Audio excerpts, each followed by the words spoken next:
Hello lovelies, तो मैं उम्मीद करती हूँ कि आप सब अच्छे होंगे और आप सब अपनी लाइफ में भी अच्छा कर रहे होंगे। तो आज हम सब देखेंगे बीटीएस की स्टोरी कि कैसे साउथ कोरिया के नॉर्मल लड़कों ने सक्सेस यानी सफलता की इतनी ऊंची बुलंदियों को छुआ कि बड़े बड़े आर्टिस्ट भी इनकी तारीफ करते हैं और इनकी फैंडम को दुनिया का सबसे बड़ा फैंडम कहा जाता है। तो बीटीएस, जिसका फुल फॉर्म बांगतन बॉय या बुलेट प्रूफ बॉय स्काउट है, इनका contract South Korean company Big Hit Entertainment के साथ है। बिगिट के सीईओ है बैंग पीडी, इन्हीं ने बीटीएस को बनाया था और इन्हीं का सबसे बड़ा हाथ है बीटीएस की सफलता के पीछे। तो कंपनी ने 2010 से ही ऑडिशन लेना शुरू कर दिया था बीटीएस के लिए और 2013 में इन्होंने 7 लड़कों के साथ ग्रुप बनाया। 7 लड़कों में जैसे RM, Jin, Suga, J Hope, Jimin, V और जंगकुक हैं। आर्मिस डेब्यू से पहले सातों मेंबर ने काफ़ी मेहनत करी थी। जब उन्होंने ट्रेनी के तौर पे कंपनी को ज्वाइन किया था तो पहले किसी को सिंगिंग आती थी तो डांस नहीं आता था, डांस आता था तो सिंगिंग नहीं आती थी। लेकिन दिन रात कड़ी मेहनत और डेडिकेशन करके आज उन्होंने पूरी दुनिया को अपना दीवाना बना लिया है। आपको पता है उस टाइम बिगिट की कंपनी काफ़ी छोटी थी और उनकी बिल्डिंग में बस 2 फ्लोर हुआ करते थे, जिसमें बिगिट का ऑफिस था, बीटीएस का बेडरूम था, प्रैक्टिस रूम था, रिकॉर्डिंग रूम था, सब हुआ करता था। लेकिन तमाम मुश्किलों को सहते हुए उन्होंने फाइनली 13 जून 2013 को उन्होंने K-पॉप इंडस्ट्री में अपना डेब्यू किया अपने new album two cool for school के साथ, जिसका main featuring MV no more dream था। दोस्तों, डेब्यू के टाइम ही बीटीएस को काफ़ी हेट कमेंट सुनने को मिला था। आपको पता है उस टाइम बिगिट काफ़ी छोटी कंपनी थी, जिस वजह से कोरिया की कोई भी न्यूज़ एजेंसी या टीवी रियलिटी शो बीटीएस को अपने शो में इनवाइट नहीं करते थे। लेकिन डेब्यू से पहले ही बिगिट के सीईओ बैंग पीडी ने एक काम बहुत अच्छा किया कि बीटीएस को सोशल मीडिया पर एक्टिव किए और उनके डेली एक्टिविटी के छोटे छोटे वीडियो रिकॉर्ड करके यूट्यूब पर डालना शुरू कर दिए थे। आपको पता है बीटीएस ने अपना ट्विटर अकाउंट 2011 में बनाया था और यूट्यूब चैनल 17 दिसंबर 2012 में। और यही रीज़न है कि उस टाइम बीटीएस की फ़ैन फॉलोइंग कोरिया में तो नहीं लेकिन बाकी देशों में बढ़ना शुरू हो गया था। उसके बाद 2014 में बीटीएस का सॉन्ग बॉय इन लव आया। ये भी कुछ खास कमाल तो नहीं कर पाया, लेकिन 2014 में ही बीटीएस ने बिलबोर्ड म्यूजिक अवार्ड से टॉप सोशल आर्टिस्ट का अवार्ड जीत लिया और इसके साथ ही बीटीएस पहला कोरियन ग्रुप बन गया जिसे कोई भी अवार्ड अमेरिका से मिला हो। आर्मिस बॉय इन लव के रिलीज के बाद बैंग पीडी ने बीटीएस को अपने डांस स्किल को और बढ़ाने के लिए अमेरिका भेज दिए। वहाँ बीटीएस प्रैक्टिस करते थे, बैकग्राउंड डांसर का भी उन्होंने रोल निभाया। उसके बाद वो जब काम करते थे तभी उन्हें खाने को मिलता था। जैसा कि आप सब वीडियो में देख सकते हो कि बीटीएस एक साथ सिर की सफाई कर रहे हैं।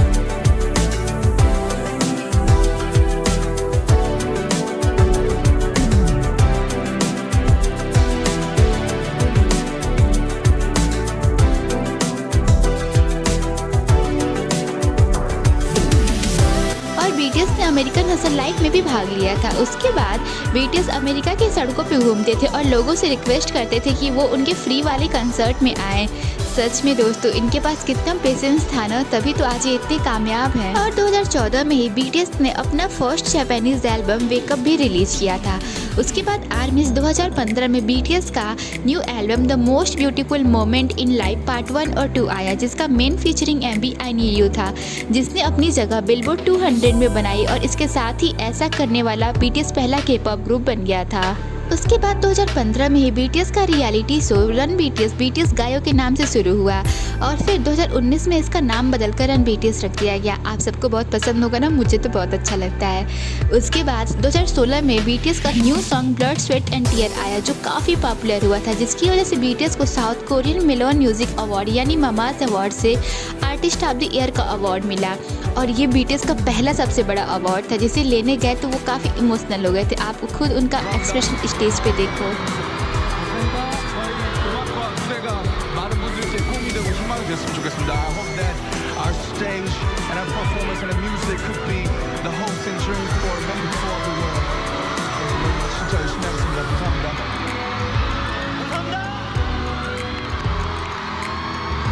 दो 2016 के अंत में बीटीएस ने अपना दूसरा जापानीज एल्बम यूथ रिलीज किया था। उसके बाद 2017 में बीटीएस का न्यू एल्बम लव योरसेल्फ आया, जिसका single lead music video DNA था, जिसने बिलबोर्ड के चार्ट में नंबर 7 पे अपनी जगह बनाई। और उनकी बढ़ती पॉपुलैरिटी को देख के American show host Jimmy Kimmel ने उन्हें अपने शो में परफॉर्म करने के लिए बुलाया था। और 2017 में बीटीएस ट्विटर पर सबसे ज़्यादा ट्रेंड होने वाले सेलिब्रिटी भी बन गए थे। और 2017 के अंत में ही बीटीएस को अमेरिकन म्यूजिक अवार्ड यानी एमास से इनविटेशन मिला था। आर्मीज 2018 में बीटीएस का new music video idol release हुआ और ये सॉन्ग कोरिया के साथ साथ बाकी देशों में बहुत ज़्यादा पॉपुलर हुआ था। उसके बाद बीटीएस को बिलबोर्ड म्यूजिक अवार्ड से इनविटेशन भी आया था और बीटीएस को ममाज अवार्ड से आर्टिस्ट ऑफ द ईयर का टाइटल मिला। आर्मीज, आपको पता है कोरिया में ये परंपरा है कि अगर कोई बहुत बड़ा आर्टिस्ट है तो उसे ममाज में आर्टिस्ट ऑफ द ईयर का अवार्ड जीतना ही चाहिए। और जब बीटीएस 2016 में ये अवार्ड जीते थे उस टाइम बीटीएस कोरिया में ज़्यादा पॉपुलर नहीं थे, इसलिए वहाँ के कुछ लोगों ने बीटीएस पर धोखाधड़ी का इल्ज़ाम भी लगाया था। उसके बाद 2017 में ये अवार्ड किसी और ग्रुप को मिला, लेकिन फिर 2018 में बीटीएस ने इस अवार्ड को अपने नाम किया और तब से लेके आज तक बीटीएस ही इस अवार्ड को जीतते हुए आ रहे हैं। Be proud of you BTS.